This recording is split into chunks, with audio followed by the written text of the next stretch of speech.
आदम अलैहिस्सलाम की कहानी। बहुत पुराने जमाने में जब न तो इंसान था, न जानवर और न ही दुनिया का शोरगुल, उस समय सिर्फ अल्लाह ताला थे। अल्लाह ने चाहा कि वो एक ऐसी मखलूक पैदा करे जो उनकी इबादत करे, धरती पर बसे और नेक काम करे। आदम की रचना। अल्लाह ने जमीन से अलग अलग जगहों की मिट्टी ली, कहीं की सफेद, कहीं की काली, कहीं की लाल और कहीं की भूरी। फिर उस मिट्टी को पानी से गूंधा और इंसान का खूबसूरत रूप दिया। कुछ समय बाद अल्लाह ने उसमें अपनी रूह फूंकी और इस तरह आदम अलैहिस्सलाम पहले इंसान और पहले नबी बने। फरिश्तों का सजदा और इब्लीस का इनकार।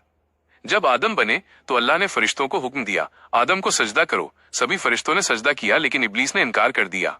वो जिन्न था और आग से बना था। उसने घमंड में कहा, मैं आग से बना हूं और आदम मिट्टी से, मैं उससे बेहतर हूं। इस घमंड की वजह से अल्लाह ने उसे हमेशा के लिए लानती बना दिया। तभी से इब्लीस यानी शैतान इंसान का दुश्मन हो गया। जन्नत की जिंदगी। अल्लाह ने आदम अलैहिस्सलाम को जन्नत में जगह दी। वहां हर तरह की नेमतें थीं, फल, नदियां, पेड़ और आराम।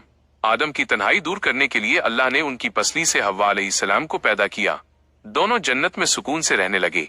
अल्लाह ने फरमाया, हे आदम और हव्वा, जन्नत में आराम से रहो, जो चाहो खाओ पियो, लेकिन उस एक पेड़ के करीब मत जाना। अगर तुम गए तो नाफरमानों में हो जाओगे। शैतान की चालाकी। शैतान, जो आदम से जलता था, अब उनकी दुश्मनी में लगा रहा। वो आदम और हव्वा के पास आया और मीठी मीठी बातें की। उसने कहा, अगर तुम इस पेड़ का फल खा लोगे तो तुम हमेशा जन्नत में रहोगे और कभी नहीं मरोगे। आदम और हव्वा शैतान की बातों में आ गए। उन्होंने उस पेड़ का फल खा लिया। गलती और तौबा। जैसे ही उन्होंने फल खाया, उनके कपड़े उतर गए और उन्हें अपनी गलती का एहसास हुआ। दोनों रोने लगे और शर्मिंदगी महसूस की। उन्होंने हाथ उठाकर कहा, हे हमारे रब, हमने अपनी जान पर जुल्म किया। अगर तू हमें माफ नहीं करेगा तो हम बर्बाद हो जाएंगे।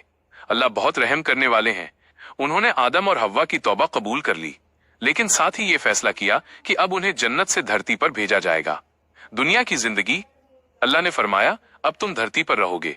वहां तुम्हें मेहनत करनी होगी, भूख प्यास सहनी होगी और नेक अनेक काम करने होंगे। लेकिन मैं तुम्हें राह दिखाने के लिए पैगंबर भेजता रहूंगा। जो मेरी राह पर चलेगा वो कामयाब होगा और जो शैतान के पीछे चलेगा वो बर्बाद होगा। इस तरह आदम अलैहिस्सलाम और हव्वा अलैहिस्सलाम को धरती पर भेज दिया गया। आदम अलैहिस्सलाम ने यहाँ खेती करना सीखा, बच्चों की परवरिश की और इंसानों के लिए पहले नबी बने। उन्होंने अपनी औलाद को अल्लाह की इबादत और नेक काम करने की शिक्षा दी। सीख। आदम अलैहिस्सलाम की कहानी हमें ये सिखाती है कि घमंड इंसान या जिन्न को बर्बाद कर देता है, जैसा इब्लीस के साथ हुआ। शैतान हमेशा इंसान को गुमराह करने की कोशिश करता है। इंसान से गलती हो सकती है, लेकिन उसे तुरंत तौबा करनी चाहिए।